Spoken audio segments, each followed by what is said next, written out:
Hey everyone, welcome to Bavin Studios, also known as Bavin Glass. My name's Ryan Bavin. Um, yeah, and just doing a little video today on a show we have coming up in March. It's going to be down at Pine Logs Cultural Center here in Invermere, BC, and it's going to be exciting. It's a show along with my dad. We're going to go down actually and have a little talk with him in his studio here as we get into the video. And but I just want to talk just briefly a little bit about the show and leading up to it and everything. We'll be producing a couple of these videos, both here in my studio at Bavin Glass and down at his studio. And as well, we're going to do a walkthrough of the show once it's up and set up at Pine Logs. Show starts on March 16th, goes till April 4th. And due to COVID, of course, we can't have any openings or anything like that. Pine Logs itself can only have 10 people in the building at a time, and that also includes staff. So we'll have to, abide by that. And with that, though, in mind, we'll probably have a few sessions where either my dad or I or both of us will be down there to greet people if they have any questions about things, and we'll advertise that a little bit more once we get closer to the date and know exactly when we're going to be down there. Also in the show, it's going to be exciting. It's going to be some photos of my grandfather's, Hal. His work hasn't been shown in a long time, probably since the 1980s. And so it's going to be exciting to have some of his stuff up. Shauna Taggart, who works with us here at Bavin Studios, she works mostly with porcelain. She's a ceramicist, and she'll have some work up, as well as my better half, Tina Novachin. She's going to have a few prints and things like that up for the show as well. So it should be exciting. We're really looking forward to it. If you're in and around Invermere and the Columbia Valley during that time frame, kind of mid-March to just after Easter weekend, then definitely feel free to drop by and check out the show. We're trying to make things fairly interactive and putting stuff online and everything too, so you can touch base that way, or even drop by the studio here at Bavin Studios. We're open currently 3 days a week. Thursday, Friday, Saturday, 10 a.m. to 4 p.m., where we're blowing glass. You can see the furnace is on. It's a little chilly in the studio right now, but it's midwinter, and that's how we like it. So awesome. All right, well, let's go down and visit my dad in his studio. Anyways, there's lots to talk about, and we'll probably do this over a few different sessions. It's great to be in your studio here. Obviously, a painting studio. You've done lots of different stuff over the years with glass and paint and different things like that. I'm trying to get a decent mix of collage work and some glass in paintings and that kind of thing for this show. So it'll hopefully be a good mix. Yeah, no, definitely. There's lots of different techniques, I guess, with mostly you work with acrylic in your paintings.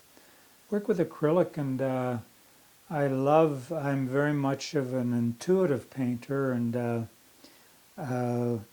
so it takes me a little while to get going, and then it's very much of its own meditative process for me. So I never know. It's like Paul Cézanne always said, why start if you know what it's going to look like before you start? So I never really know what the pieces are going to look like once they're done, which is always intriguing and interesting to look forward to. But I'm working a lot in squeegee. I'm squeegeeing, especially skies, and larger pieces of landscape, and then brushing them out, and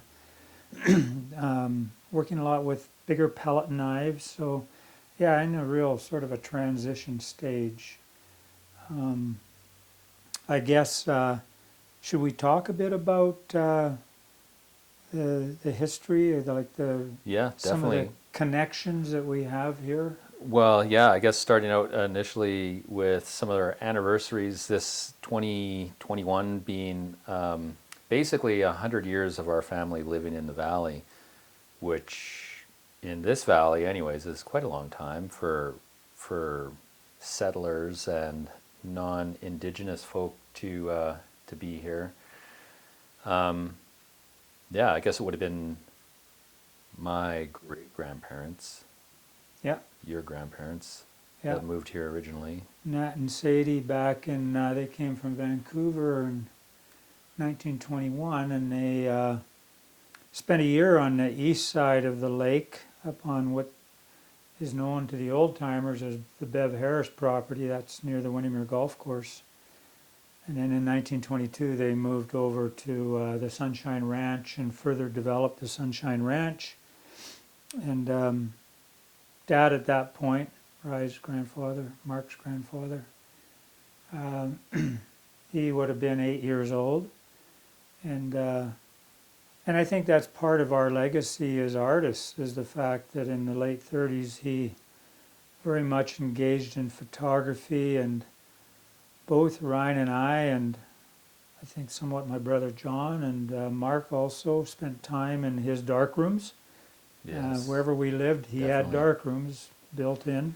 Mm-hmm. And so I know for sure that that was a big influence on how we became artists and engaged with art, and especially when it comes to the subject matter of, a lot of it's really based on mountain and mountain landscape and the story of mountain.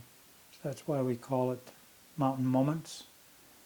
Yeah. But Well, and it'd be exciting with this show to incorporate some of Hal's photographs. There hasn't been a public showing of his photos in like decades, yeah, and so it's kind of exciting working with the historical society and the local museum, which is where actually all of his photos have been archived.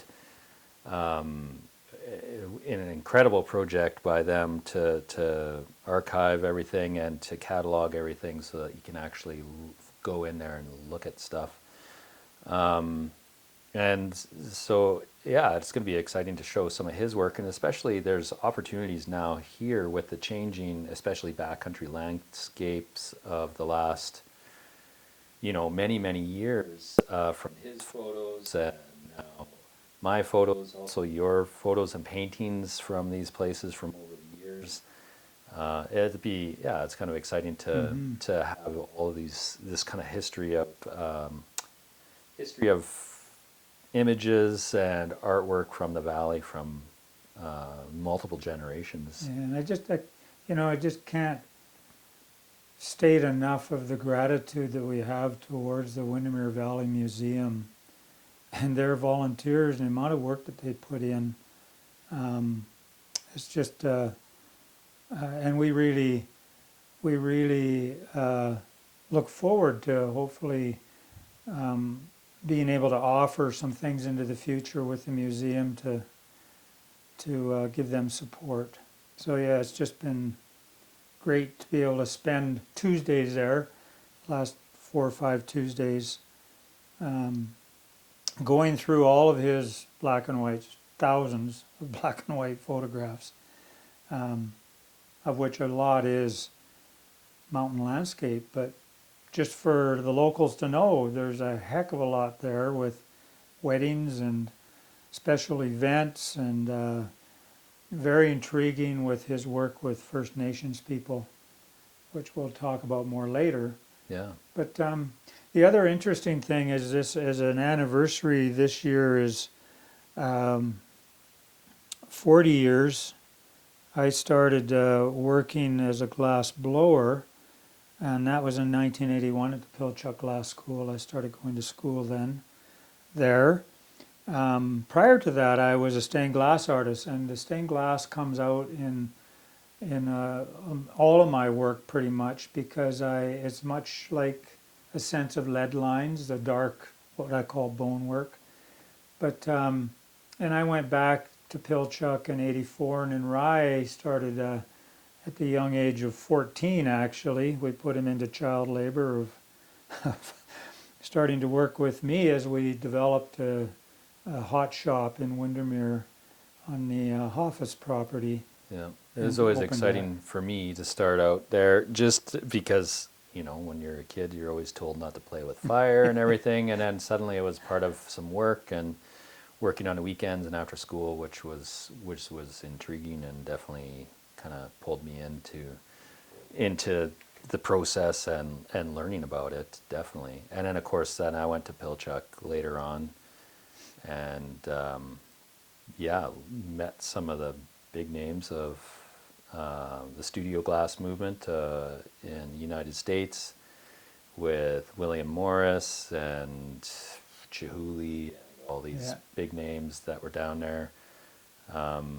Yeah, it became very influential. Met lots of amazing people. Well, and you were the team captain, weren't you, for fundraising Yes, for for projects? the Pole Turner project, I was a gaffer 2 years in a row, 2002, 2003. But that was kind of my first trip to Pilchuck was 1996, working with Mark Jabot, Right. who was a technician from the Alberta College of Art and Design, going down to build a new casting furnace for the new casting shop at Pilchuck. And that was an amazing trip because we were there just as Billy Morris was still in Yeah. production, and I got to meet Billy and his team, like Karen Willenbrink and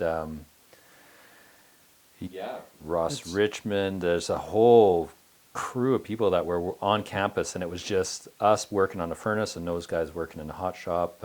Rick Allen was cold working in the cold shop there. It was a pretty amazing time for me to be from this little small yeah. town, and then all of a sudden seeing the potential of what you can do with glass as an art form and that sort of thing. Pilchuck always had a little bit of a frustration to it, and that is they had every conceivable tool in the world.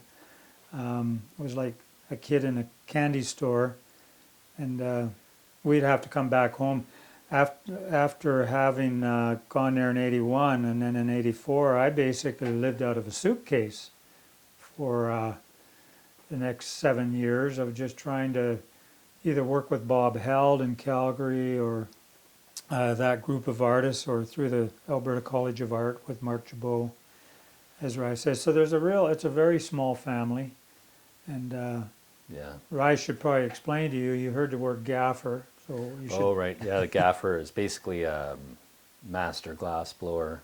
Mhm. If you were in Italy, you'd be called the maestro.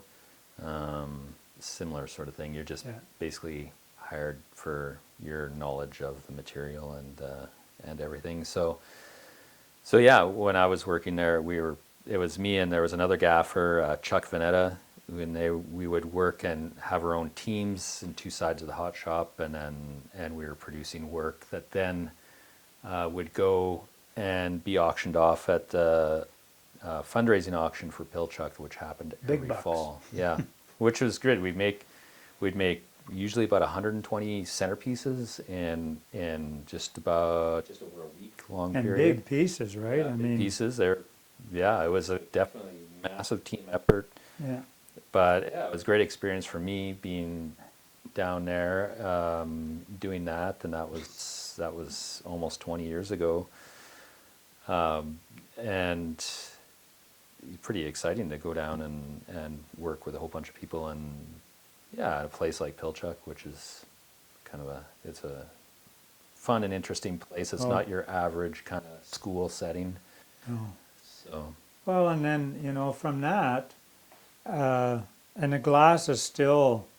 I mean, I'm not able to deal with 2,000 degrees any longer, and physically, because of the repetitiveness of the techniques, I I haven't really touched glass since we did our totem series, which I believe was 2014, 2015. Mm-hmm. That was pretty much the end of it for me. I did a lot of ripping and tearing of different parts of my body in those heavy pieces. And in fact, we all got a little bit beat up with Yeah. that whole thing. Well, it's quite a process. But even before that, in the early 2000s, 2000, 2001, and before that, actually, as I go back, I was lucky enough to work under Erwin Eiche in 84, I think it was, Mm-hmm. and a lot of sketching. So I've done quite a lot of sketching, and obviously with glass, you know, you're bringing ideas forward, and so I've always had quite a bit of sketching. And Rai, as a kid, I mean, he did lots of projects for the family in terms of sketching, Yeah, drawing. and Something. so it's pretty much always been there. But I guess it was in really the early 2000s where I developed a real interest in acrylic and started to paint, because I think I could sort of see in time I was going to need another way, and I've always had a need for creativity, just needing to be able to express. Mm-hmm. And so that sort of started there, and then I'm not really sure, other than I know that you spent a lot of early time with your grandfather in a dark room to get your photography going. Yep, definitely the photography.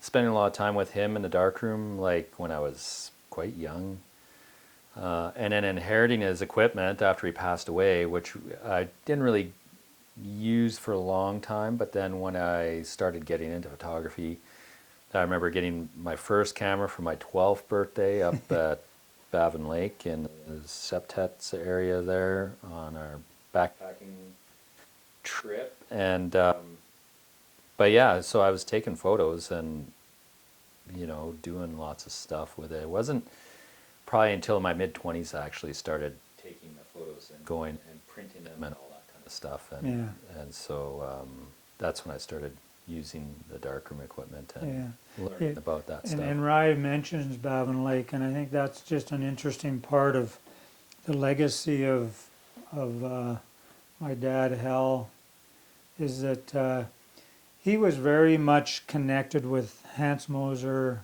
and with Bruno Engler out of Banff. They spent quite a lot of time together. So the Bugaboos became a real home place for our family, and even today the CMH family was kind enough to name a lake after the Bavins. It's called Bavin Lake. It's on their maps, and this is very much because of relationship that started between my dad and Mum Helen. She was very much an outdoor girl, and so yeah, and then that's just really grown. So that's very much a part of why our subject matter is so connected to the Purcell Mountains, especially.